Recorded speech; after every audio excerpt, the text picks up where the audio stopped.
middle management is the hardest job in any organization. Because when you're junior, your only job is really to do your job. That's it. And you get trained how to do your job. I mean, you all have to be licensed and go to school and learn how to do the job of being an accountant. And if you're really good at it, you eventually get promoted. And you eventually get promoted to a position where you're now responsible for the people who do the job you used to do. But the problem is they don't give us any training how to do that. You know? And senior people are thinking about entirely different things. They're thinking about the firm, they're thinking about strategy. And the problem is, so you have this middle group that's in this sort of weird mix where they have to be strategic but not majority strategic, and they have to be tactical but they're not majority tactical, and they have to translate what's going up here to down there and down here to up here, and most things break in the middle. Because I'll meet firms where the leadership's amazing and they're visionary and they care about people and they want to do the right thing, and then I go down to the front line and they're like, yeah, this place is the worst. And so I'm like, what happened between here and there? And it's the middle. Most things break in the middle. And so I think there are two factors. One is we don't train people how to lead, right? So as I said before, when you were junior, we have to know what to do. We just do our jobs, we have to be good at it. And as we become leaders in this middle management, we're now transitioning to this job. We're now responsible for the people who do the job we used to do, but nobody is teaching us listening. Nobody's teaching us communication skills. Nobody's teaching us effective confrontation. Nobody's teaching us how to give and receive feedback. Nobody's actually teaching us leadership. So this is why we get managers and not leaders. And like, you would never ask somebody to do anything in accounting without showing them how to do it, ever. Bad idea, right? So why on earth do we think that we can just promote someone to a leadership position and expect that they know what to do without showing them how to do it? So that's problem number one, is the total vacuum in some cases, or just really minimal amounts of leadership training. And it needs to be robust.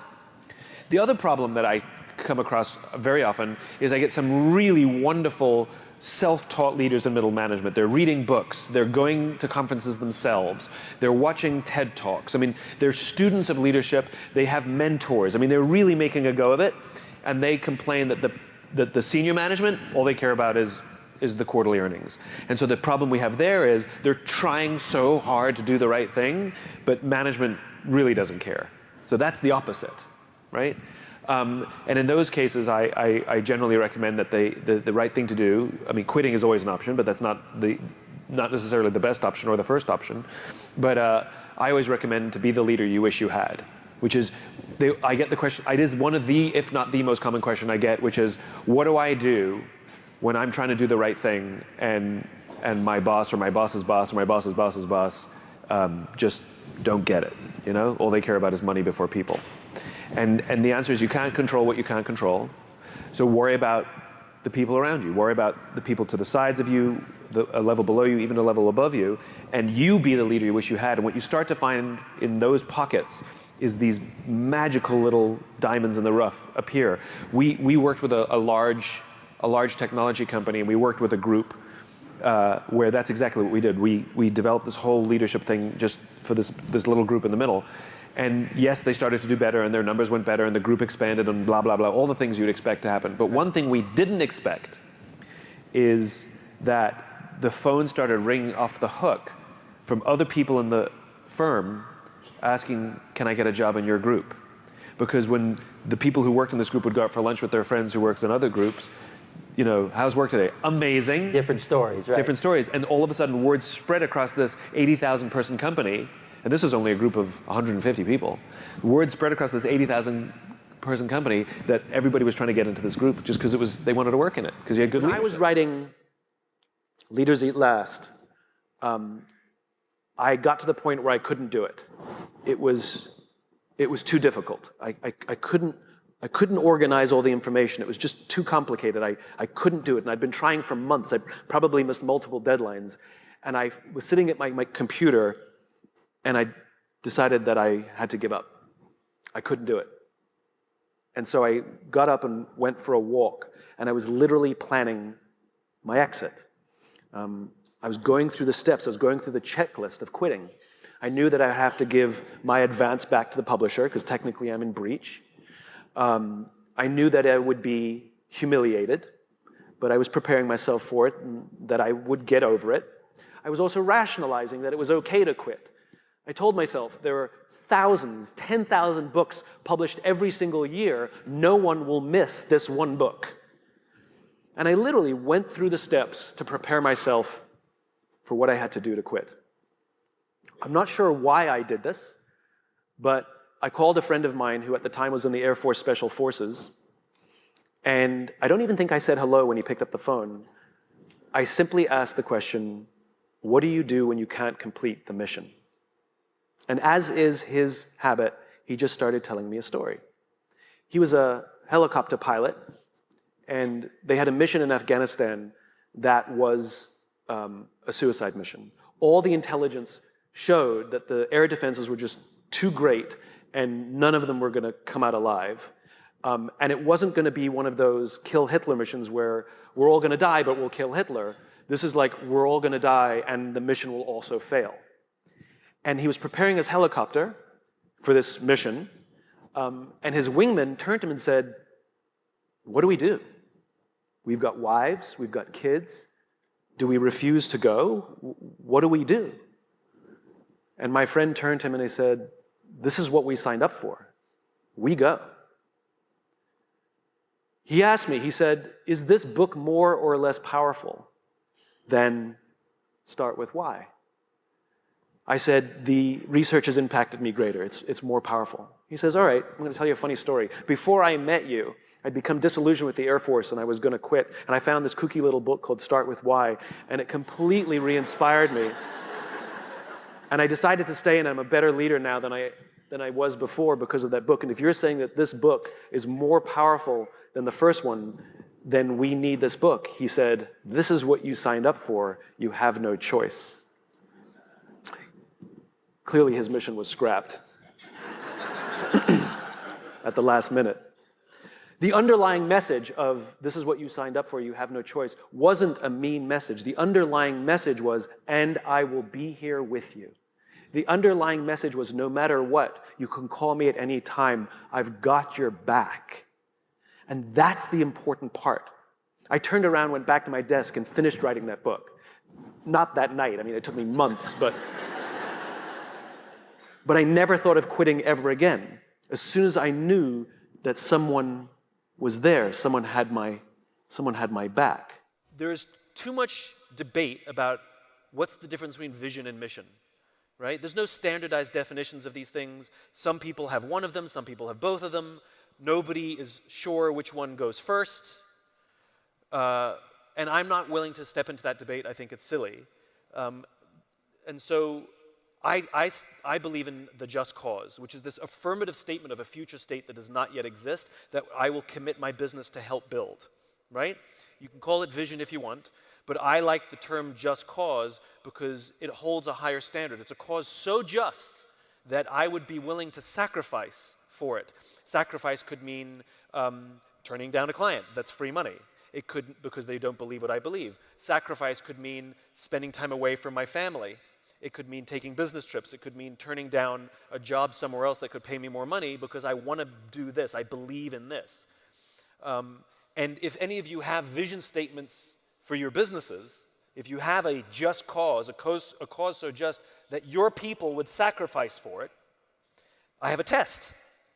It's a very simple test of 3 things that if you can pass all these 3 things, you have a vision, you have a just cause worthy of playing in the infinite game, right?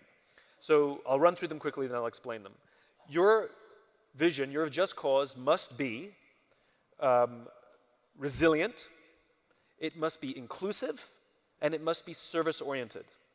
Okay, so resilient means that your vision, your just cause, can withstand cultural, political, or technological change, right?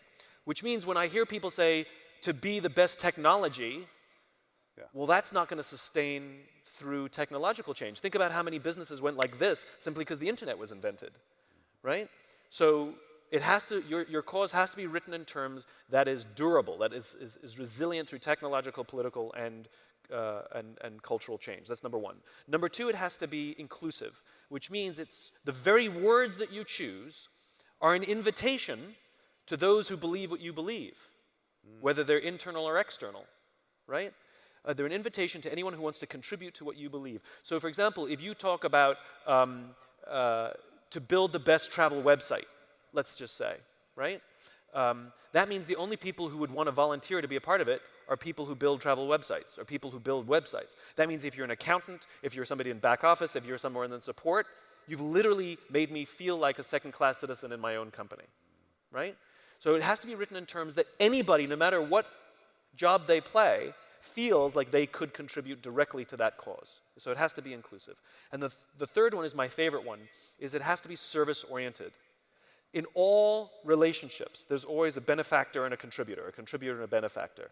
So if I go to my boss for advice, career advice, I expect that her advice to me will benefit me, right? I want to be the benefactor of that contribution.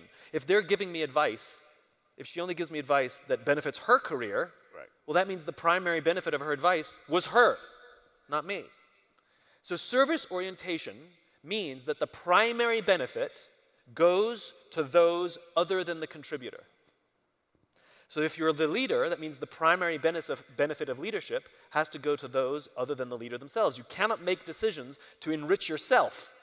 You have to make decisions to help those that you lead. Now, you absolutely can make money, you can absolutely have ambition, those things are fine, but not as the primary benefit, right? A salesperson cannot make a sale simply to drive their own bonus. They have to make the sale to help the person get what they're trying to buy. The primary benefit. If you're an investor, the primary benefit of your investment has to go to someone other than yourself, i.e. the company you're investing in. And if you're the company, the primary benefit of one of your company's sales, the primary benefit has to go to those other than the contributor, which is yourself, means it has to go to the customer, it has to go to the client. So your vision statement needs to pass all those steps. First of all, you have to know what the definition of introversion and extroversion are, right? Socially awkward is not, I know socially awkward extroverts, right? It's not if you're uncomfortable, it's not social awkwardness, that's not introversion.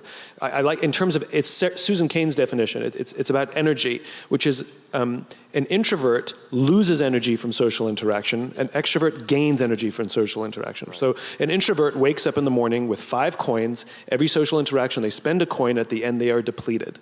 An extrovert wakes up with no coins, every social interaction they get a coin, and by the end they feel rich. Like going to a party, they gives them energy, versus going to a party sucks your energy. So right? Then I'm an introvert. Right. So I'm a big introvert, right? Yeah. And what I have learned is I have a big personality, but I'm still an introvert. So what I've learned is that it doesn't matter which one you are, the question is how do you leverage what you got, right? And so I go to parties with an extrovert, right? Because that way they can do all the talking and I can just stand there and just eat the cheese. And that is fantastic. By the way, you can always spot me, you can always tell, you go to a party with me and you will see me standing in corners or lingering by and when there's a barbecue, I'm always the chef, because then I don't have to talk to anybody, right? But if you notice, I've learned to leverage what I have. So it makes me a much better public speaker to be an introvert, because I don't like holding court. It freaks me out.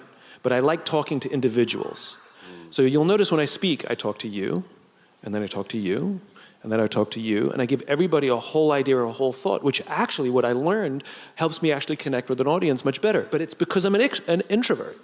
So if you're an introvert, of course you can be a leader. It has nothing to do. Some of the best leaders, have you ever heard of Jim Senegal? Most people haven't, because he's awkward and shy. He's a phenomenal leader. He's the founder and former CEO of Costco, right? Like, there's phenomenal leaders. Richard Branson, introvert. He's really awkward, right? Like, these are phenomenal leaders who are all introverts. Right? But the one thing they all have in common, whether you're extroverted or introvert, is undying belief in your cause. Right? And the charisma is not how much energy you have. The charisma is how much you're willing to devote to that.